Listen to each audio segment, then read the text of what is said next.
साहब हुजूर की मिलाद ना हुई थी तो मक्के का हाल बड़ा नाजुक था। चारों तरफ जुल्म सितम का माहौल नजर आता था। कोई खुदा को मानने तैयार नहीं था, कोई खुदा की इबादत करने तैयार नहीं था। लोगों कोई बुतों की पूजा किया करता था, कोई चांद को पूजता था, कोई सितारों को पूजता था, कोई दरख्तों को पूजा करता था, कोई जानवर की पूजा किया करता था, कोई पानी की पूजा किया करता था। हर तरफ जुल्म सितम का बाजार गरम था। अजीजान मिल्लत इस्लामिया कोई बेटी को जिंदा दफन किया करता था। लोगों आप सुनते चले, मक्के का हाल बड़ा नाजुक था हुजूर की मिलाद से पहले। हुजूर आए मक्के की सरजमीन पर, फिर मक्के वालों ने हुजूर के साथ क्या बर्ताव किया। आप बहुत तेजी के साथ समात करते चले। आपने सुना हुजूर की मिलाद से पहले बेटियों को जिंदा दफन किया जाता था। एक नबी पाक के जनिसार सहाबी हजरत आसिम बिन कैस हैं, आक़ा करीम के जनिसार सहाबी। इन्होंने ज़माने जाहिलियत में भी बहुत लंबी उम्र पाई थी। बयान करते हैं एक मर्तबा में हुजूर की बारगाह में हाजिर था। हुजूर के जनिसार सहाबा भी मौजूद थे। हुजूर नसीहत फरमा रहे थे। हजरत आसिम बिन कैस बयान करते हैं, या रसूल अल्लाह आपकी मिलाद न हुई थी तो हमारा हाल क्या था। मैं वो बाप हूँ जिस बाप ने अपने हाथों से तीन तीन बेटियों को जिंदा दफन किया है। या रसूल अल्लाह मैं वो जालिम बाप हूँ, आपकी मिलाद न हुई थी, मैंने अपने नाजुक हाथों से तीन तीन अपनी बेटियों को जिंदा दफन किया। या रसूल अल्लाह एक मर्तबा आलम ये हुआ, मेरी बीवी चौथी बार उम्मीद से थी। मैंने अपनी बीवी से कहा अगर अल्लाह इस बार बेटा अता फरमाएगा हम खुशी के साथ उसकी परवरिश करेंगे। बेटी अता बेटी देगा उसको गाल दिया जाएगा। अजीजान मिल्लत इस्लामिया कहते हैं अपनी बीवी से हजरत आसिम बिन कैस बयान करते हैं, या रसूल अल्लाह आपकी मिलाद न हुई थी तो मेरा हाल ये था। मैंने अपनी बीवी से कहा मुझे काम के लिए बाहर जाना है, अगर बेटा पैदा हो इज्जत के साथ परवरिश करना, बेटी पैदा हो उसको दफन कर देना। लोगों हजरत आसिम बिन कैस बयान करते हैं, या रसूल अल्लाह एक मर्तबा जब ये मामला हुआ अल्लाह ने मेरी बेटी को उम्मीद अता फरमाई। मैं घर से निकला तिजारत के लिए, 4 साल के बाद घर लौटा। मैंने अपनी बीवी से सवाल किया मेरी शरीक हयात जरा ये तो बता दे तो उम्मीद तुझको दी गई थी उस उम्मीद का क्या किया गया, बेटा हुआ या बेटी हुई। बीवी बयान करती है अल्लाह ने मुझको मुर्दा बेटी अता फरमाई थी, उसको गाल दिया गया है। लोगों याद रखें बेटी मुर्दा पैदा नहीं की गई थी बल्कि बेटी जिंदा थी। पहला सवाल किया था शोहर ने, बताएं जरा अल्लाह ने तुझको क्या दिया था। बीवी बयान करती है मेरे सर के ताज क्या बताऊं, मुर्दा बेटी पैदा की गई थी उसको दफन करा दिया गया, अब झगड़ा ही खत्म हो गया। हजरत आसिम बिन कैस बयान करते हैं, या रसूल अल्लाह अब मैं अपने घर रहा करता था, सुबह को घर से निकलता शाम को आता। एक मर्तबा में अपने घर दोपहर के वक्त में आया, मैं अपनी बीवी के पास में एक छोटी सी बच्ची खेलती देखी तो बड़ी प्यारी थी, अंदाज बड़ा प्यारा था, बात करने का अंदाज अच्छा था, चेहरा बड़ा प्यारा था, हुस्न बड़ा निराला था, बात करने में लाजवाब थी, देखने में लाजवाब थी। हजरत आसिम बिन कैस बयान करते हैं, या रसूल अल्लाह तो मैंने ये देखा अपनी बीवी से मैंने फरमाया ऐसा लगता है इसके चेहरे को मेरे मुशाबे बना दिया गया है, इसको मेरी तरह बनाया गया है, बड़ी प्यारी बेटी है। इतना सुनना था। हजरत आसिम बिन कैस कहते हैं, या रसूल अल्लाह मैंने अपनी बीवी से कहा क्या अच्छा होता हमारी भी इतनी अच्छी बेटी होती, हम उसकी इज्जत के साथ परवरिश करते, इज्जत के साथ पालते।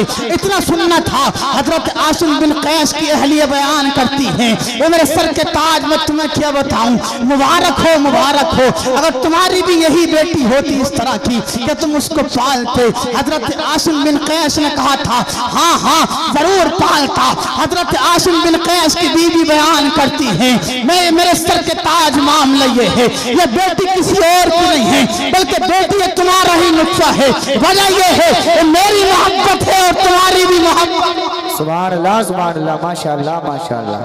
जरा बोल देना सुभान अल्लाह सुभान अल्लाह माशाअल्लाह। कहा मेरे सर के ताज इस बेटी को अब दफन मत करो,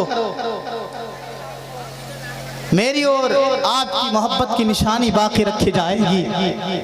आपकी उम्र वहां पहुंच चुकी है, अब कोई औलाद नहीं हो सकती, मेरी उम्र वहां तक जा चुकी है, अब कोई औलाद नहीं हो सकती, मेरे सर के ताज इसकी परवरिश की जाए। अजीज़ान मिल्लत इस्लामिया, हजरत आसिम बिन कैस ने इतना सुना, कहने लगे ठीक है मेरी शरीक हयात, इसको पाला जाएगा, परवरिश की जाएगी, बड़े प्यारी बेटी अता की गई है। लेकिन क्या हुआ, मक्के का माहौल था, हजरत आसिम बिन कैस जिस तरफ को गुजरा करते थे आवाज आया करती थी, आसिम के घर में बेटी पल रही है। उस वक्त बेटी का दूसरा नाम नहूसत था, आसिम के घर में नहूसत पल रही है। जिस तरफ से हजरत आसिम बिन कैस जाया करते थे उस तरफ से ही आवाज आती थी, आसिम के घर में बेटी पल रही है, आसिम के घर में नहूसत पल रही है। हजरत आसिम बिन कैस बयान करते हैं, या रसूल अल्लाह, एक दिन मैंने दिल में ठान लिया अब बेटी को पाला नहीं जाएगा, अब बल्कि बेटी को भी दफन कर दिया जाएगा। लोगों, हजरत आसिम बिन कैस नबी पाक की बारगाह में बयान करते हैं, या रसूल अल्लाह, अजीज़ान मिल्लत इस्लामिया, एक दिन मैंने दिल में ठान लिया अब बेटी को दफन किया जाएगा।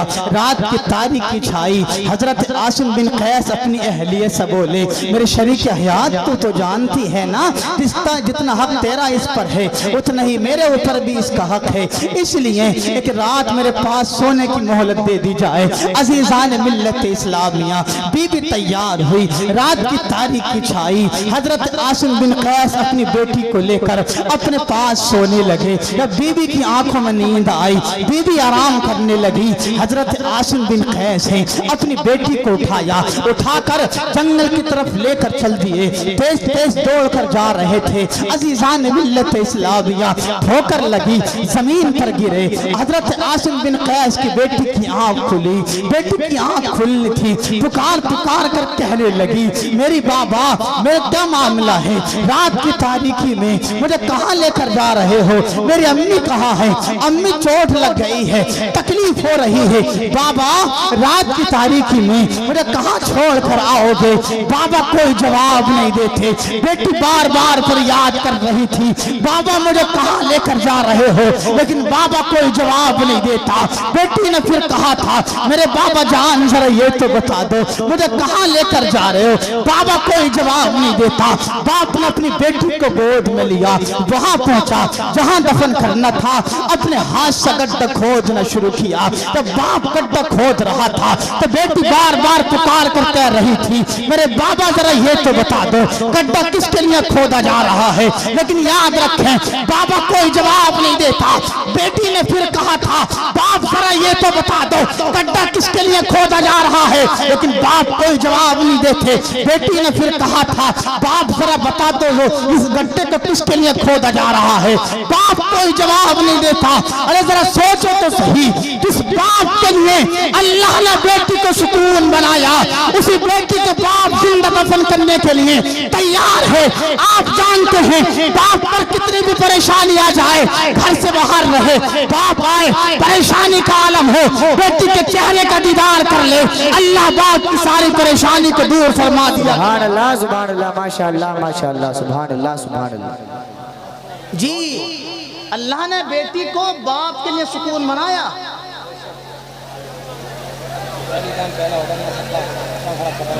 जारी रखें आप।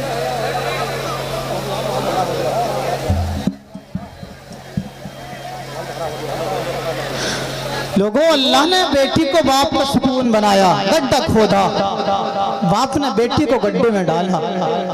अभी बाप है अपने हाथ से बेटी के ऊपर मिट्टी डाल रहा है, बेटी कभी दाईं तरफ हटती, कभी बाईं तरफ हटती, बाप कभी उसके ऊपर डालता, दाईं तरफ डालता, बाईं तरफ बेटी हट जाती, बाईं तरफ डालता, दाईं तरफ बेटी हट जाती। लोगों, यही मामला कुछ देर तक चलता रहा, लेकिन बाप भी बड़ा कट्टर दिल हो चुका था उस वक्त, जिनका नाम आसिम बिन कैस है। एक पत्थर उठाया, पत्थर उठा उठाकर बेटी के सर पे मारा। बेटी के सर पे मारना था, बेटी के सर से खून बहना शुरू हो गया। खून का निकलना था बेटी के सर से। बेटी खून में लहूलुहान हुई। बेटी गड्ढे के अंदर गिर गई। जब बेटी का गिरना था, बाप ने अपने हाथों से बेटी के ऊपर मिट्टी को डालना शुरू किया। लोगों मिट्टी डाली, बेटी जिंदा है। बेटी के ऊपर मिट्टी को डाला, बेटी को दफन कर दिया गया। लोगों जरा बताएं तो सही। हजरत आसिम बिन कैस बयान करते हैं, या रसूल अल्लाह, ये मेरी चौथी बेटी थी जिसको मैंने जिंदा अपने हाथों से दफन किया। या रसूल अल्लाह, आप ना आए थे तो हाल बड़ा नाजुक था। लोगों इतना सुनना था। मेरे हुजूर की आंख से आंसू टपकने लगे, मेरे हुजूर रोने लगे। बताएं तो जरा सही, जिसकी वजह से अल्लाह ने कायनात को बनाया, अगर हुजूर की मिलाद न होती, हमारा वजूद न होता, आपका वजूद न होता, हुजूर की मिलाद न हुई थी, हाल बड़ा नाजुक था। हजरत आसिम बिन कैस जब बयान कर रहे थे, हुजूर की आंखों से आंसू टपकने लगे, हुजूर रोने लगे।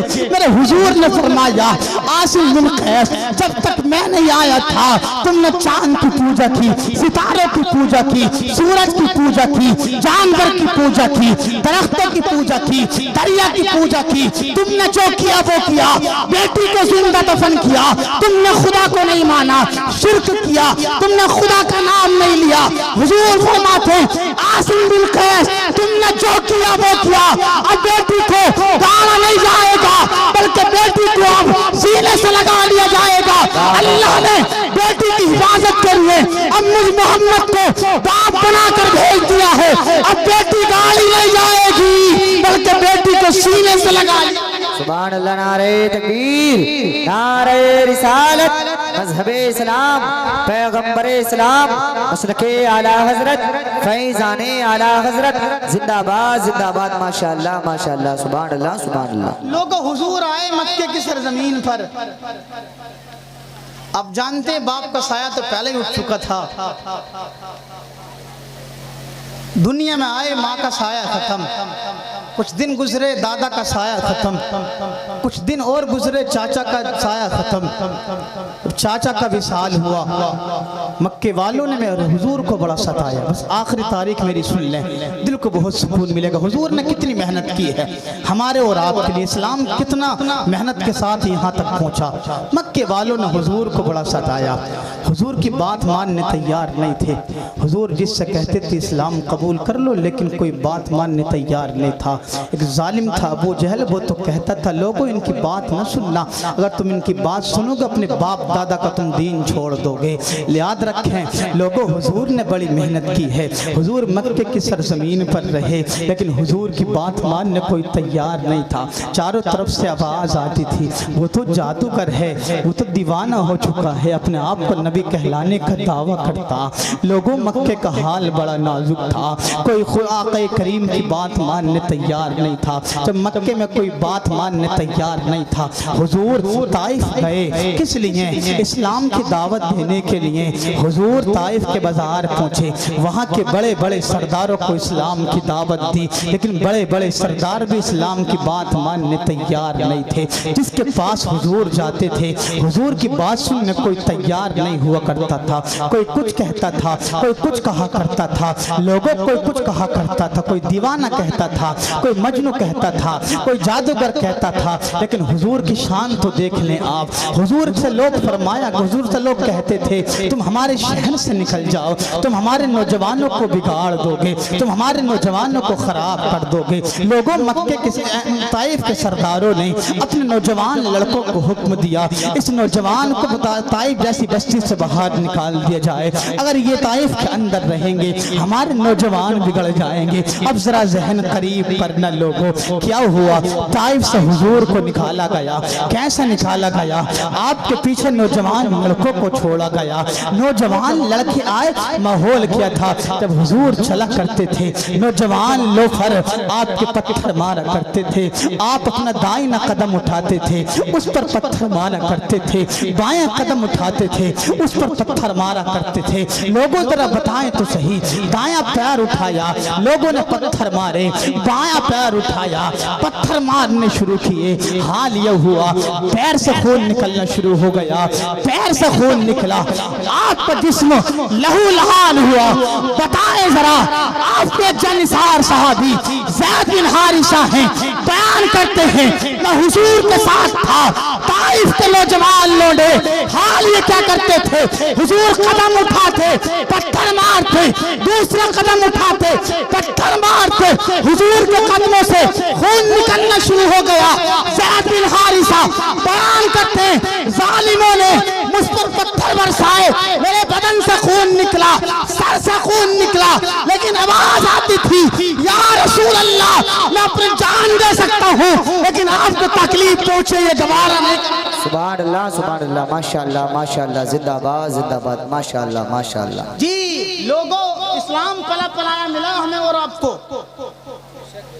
लेकिन फिर भी हम अमल करने तैयार नहीं है। हम क्या अमल करेंगे साहब? हम तो ये बात मानने तैयार नहीं कि खामोश हो जाएं। आप लोग तो खामोश होने तैयार नहीं है। लोगों, हुजूर ने बड़ी तकलीफ उठाई, इस्लाम यहां तक आया।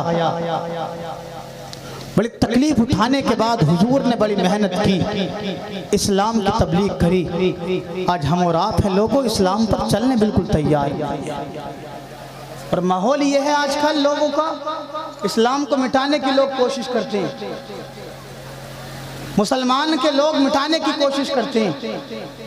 उस दौर में भी इस्लाम को मिटाने की कोशिश होती थी, और आज भी लोग इस्लाम के साथ साथ मुसलमान को मिटाने की कोशिश करते हैं। आप जानते हैं फिलिस्तीन के सरजमीन पर हमला हुआ, वहां से मुसलमानों को मिटाने की कोशिश की जा रही है, लेकिन याद रखें मुसलमान न कल मिटा था, न आज मिटा है, न क़यामत तक मिटेगा।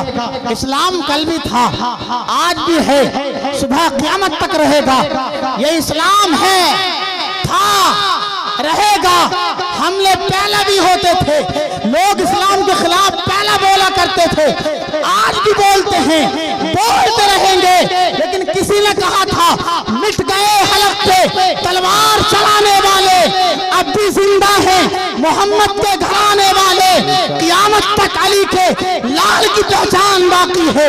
ज़माना लाख दुश्मन है मगर ईमान बाकी। सुभान अल्लाह माशाअल्लाह माशाअल्लाह माशाअल्लाह। जी बहुत जुल्म किया लोगों ने, हुजूर को सताया।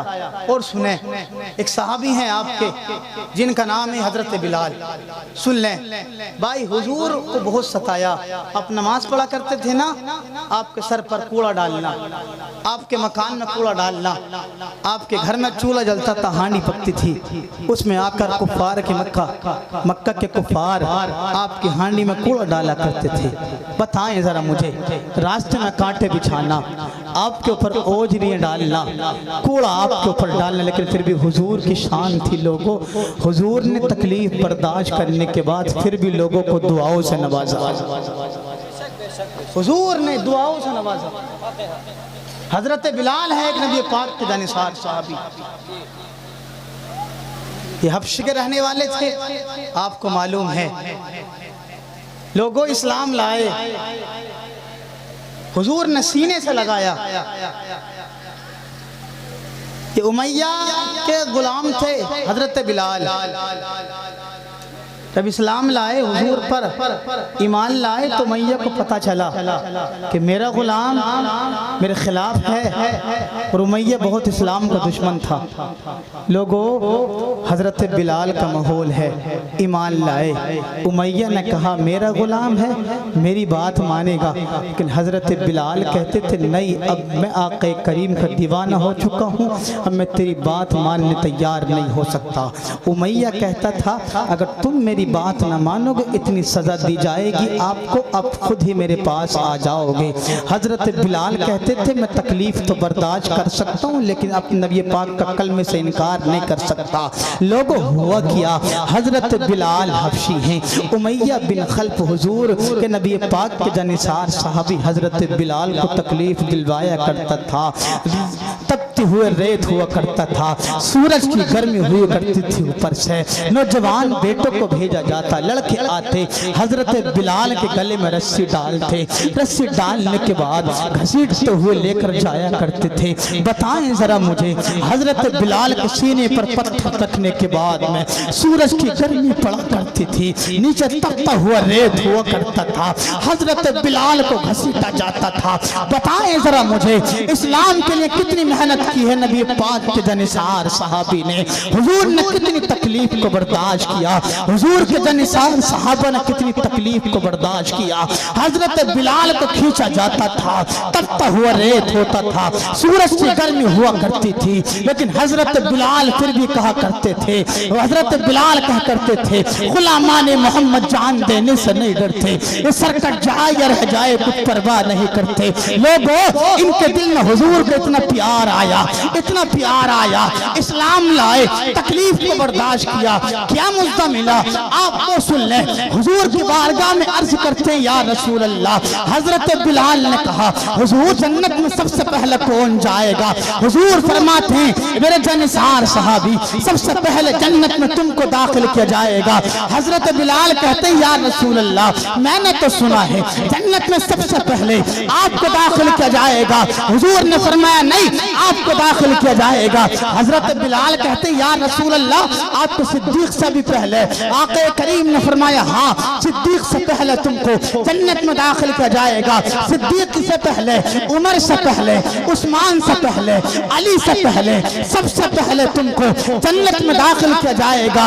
हजरत बिलाल बयान करते हैं, या रसूल अल्लाह, बात समझ में नहीं आती, आपसे भी पहले, आपके जनिसार सहाबा से भी पहले, और आपके जितने सहाबा, चारों खलीफा से पहले, सारे सहाबा से पहले।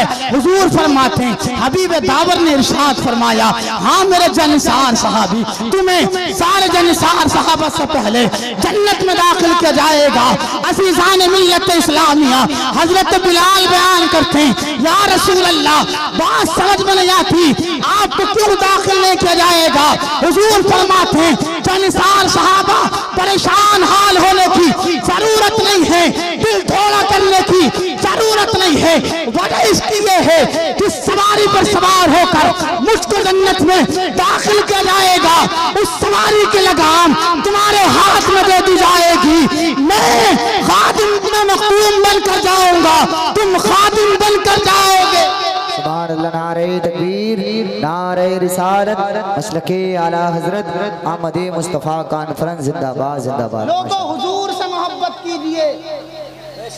हजरत बिलाल ने मोहब्बत की, सिला मिला, जी। जन्नत में दाखिल किया जाएगा हजरत बिलाल को। तकलीफ बर्दाश्त की।